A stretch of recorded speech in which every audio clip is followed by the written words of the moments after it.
So it is important to detect the channel conflict, like regularly visit and understand the channel members or the participants. Regularly, for example, survey other members' perceptions of the firm's performance, right? Of course, this survey doesn't mean that you have to come up with very detailed questionnaires, right? Let's say a few pages of questionnaires. It can be, but it is not necessarily must be like that, right? Or it can be continuously just talking to them, right? Researchers call it interviews, but we business people, we call it like talking to them, right? Yeah. Having lunch with them, having breakfast with them, or just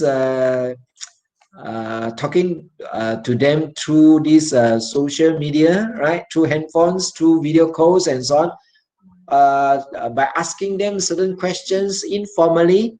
All this can be just ways and means of understanding them and trying to see whether there are possible conflicts or unhappiness or uneasy feelings among them, right? So these are some of these informal ways of trying to detect the conflict, right, or unhappiness, dissatisfaction among the channel members. Or formally, we can just perform certain marketing channel audits with regards to various aspects of the distribution task or the managerial aspects or the logistics aspect, right?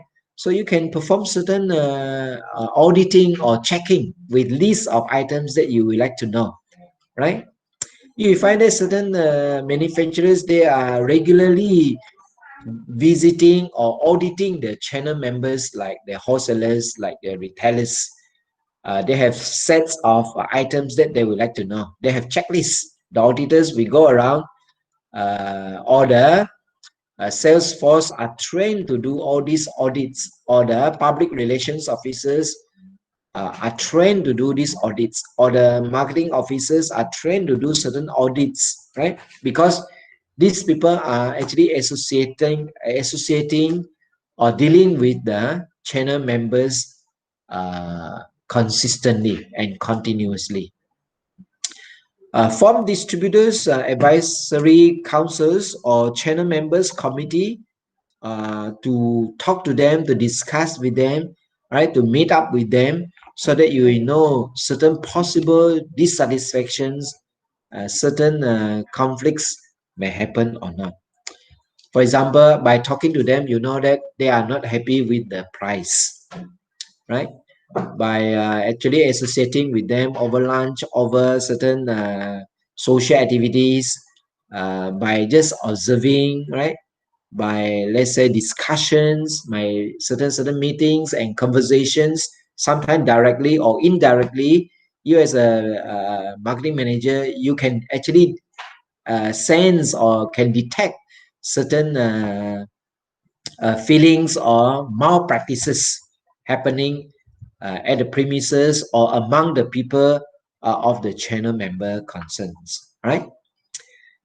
Take for instance, if you visit their warehouse, or if you talk to the, let's say, warehouse manager, you can understand that the warehouse is not safe, right? Or you can understand that the workers there or the employees there are not doing things according to your will, not according to your standard of practice, right? For example, they simply put the semi-finished goods, right? You find that those are not going to help to enhance your quality of your finished goods, right? Or they didn't chef the finished goods properly, or they didn't keep those goods in the refrigerator, right? Or they didn't actually package the goods according to your specifications. And as they talk to you, also you can sense that the employees are not polite, right? Or they are not actually knowledgeable.